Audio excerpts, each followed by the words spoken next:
In this video, I'll show you how to configure AudioSwift in mixer mode inside Studio One. The first step is to select the DAW that we're going to work with.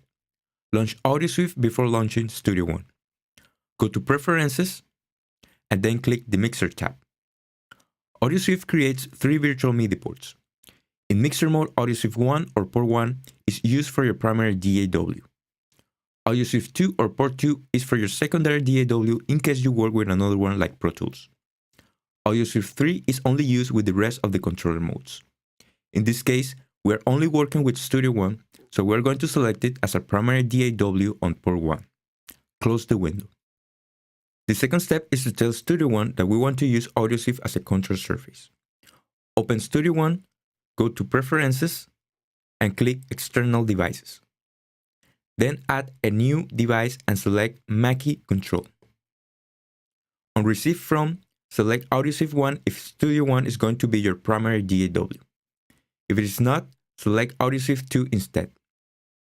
On Send To, assign the same port as the input. Now click OK, and again OK.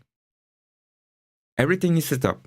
Now go to AudioSwift and let's open the console window. I'm going to click the star so the window will always be on top. Make sure you're on mixer mode. At the bottom bar, there is a menu where you select the current DAW you want to control. These are the same 2 DAWs that you set before at the Preferences window, and you can switch between them. The middle area shows the current view you are working on, with the group of parameters you can control with the trackpad. In this case, I'm in the first view and I can control a fader, plus the solo, mute, and record button. To learn the sounds over the trackpad, let's open the trackpad window.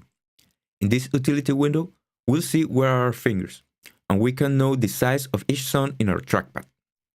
With a little practice, moving through the sounds will be easy to you. The left and right areas of the trackpad are for changes between the views, and moving from one track to the other by just tapping the trackpad with only one finger. The middle section is where you control the desired parameter, and it depends on the view you have chosen. Select the first track in your project. Turn on the console with a 4-finger tap. Select View 1 by tapping the number 1. To move the fader of the selected track, use the tip of one finger and slide it up or down inside the fader area. The corresponding fader will move on screen. Notice that the movements are relative, meaning that it doesn't matter if you begin at the bottom of the trackpad or at the top level, the fader will start moving from its last position following your finger direction. Also notice that once you start moving inside the fader zone, you won't need to worry if you accidentally get out of the zone. The selected fader will still move. When you finish, press the Escape key or double tap the bottom right corner. It's a good practice to turn off the console right away when you finish using the controller to avoid moving a fader when you really want to move is the mouse pointer instead. Let's turn on the console again. If you press the Option key in your keyboard when moving the fader, it will reset to its default value of 0 dB. If you keep pressing the Command key, the fader will move more slowly for fine-tuning. You can also change the sensitivity of the fader by going to Preferences, Mixer tab, and move this slider horizontally. To solo the track, tap with one finger over the letter S. To mute the track, tap over the M. To unfold record the track, tap over the R. AudioSwift lets you control a track that is inside a bank of 8 channels. You can click with the mouse pointer any track inside the bank and AudioSwift will focus on that track. However, in Studio One, there's no visual representation of where the bank is on screen. You could click a track without knowing if it is inside of the bank or not, and start moving another channel instead. So to make sure you are controlling the right track, with the console on, you can tap over the left and right triangles to jump one track at a time. If you need to do a big jump to another track, tap over the triangles while pressing the Control key. It will move to the first track of the next 8 channels bank.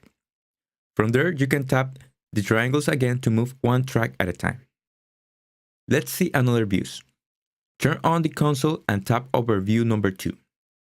You now have access to the fader plus the panning. Move up your finger inside the panning zone and the knob will turn to the right. Move down and it will turn to the left. Now tap over the number 3. View 3 lets you move 2 tracks at the same time. I tend to use my index and ring fingers for this. Tap over the left and right triangles and it will jump to the next 2 tracks. Press the Option key and the fader will be set to 0 dB. Press the Command key for fine-tuning. I have shown you the first 3 basic views in mixer mode. There are 3 more. View 4 is for the Sense, View 5 for the Master Fader, and View 6 for the Jog Wheel. They are all accessible by using a one-finger tap over the bottom right area of the trackpad. But before, we need to enable them at the Preferences window, Mixer tab. Here, you enable only the views you want to use. I'm going to check them all. Close the window. Turn on the console, tap only once over the bottom right area where the star is, and you select the first view you enabled on the Preferences window. Tap again and it will switch to the next one. Remember that if you do a quick double tap in this area, instead of changing the view, you'll turn off the console. Let's select the Sense view.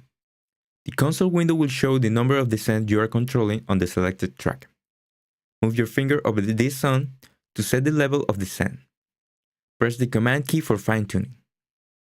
Press the Option key while moving and the fader will be set to its default volume. The on and off button is not available in Studio One. To move to another scene, tap over the up and down triangles. Tap over the right and left triangles to go to the next track and set its sense levels. Tap over the bottom right zone again to switch to the Master Fader view.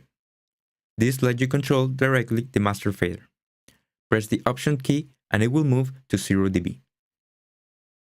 Tap one more time the bottom right and you'll change to the Jog Wheel.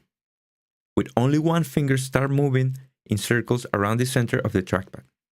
The playhead will move through the timeline. You can start moving your finger anywhere inside the middle area of the trackpad, as long as the movements are in circles around the center.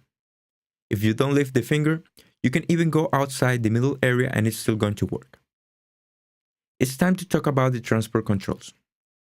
In AudioSwift, there are several keyboard shortcuts that are used for transport control when the console is on or when the console is the key window on screen. You can either use them, or if you prefer, you can use the regular transport shortcuts in your DAW, and then turn on the console for controlling the faders, panning, and so on. Like in your DAW, to play the music, use the spacebar. Press it again and the playhead will pause. The letters from Q to Y in your keyboard are for the rest of transport controls. Q is for rewind, W is the stop button, E is another play button, the R is the record button, T is for enable the cycle mode, and Y is fast forward. If you have a MacBook Pro with Touch Bar, you will also see the transport controls displayed on it.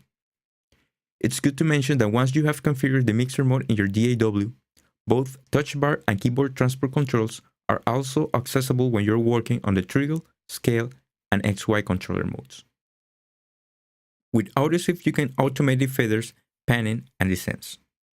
Hit the play button and start moving a fader. You can even automate 2 faders at the same time. That's all for this tutorial. Please watch the rest of videos on how to use AudioSwift in other controller modes. Thanks for watching.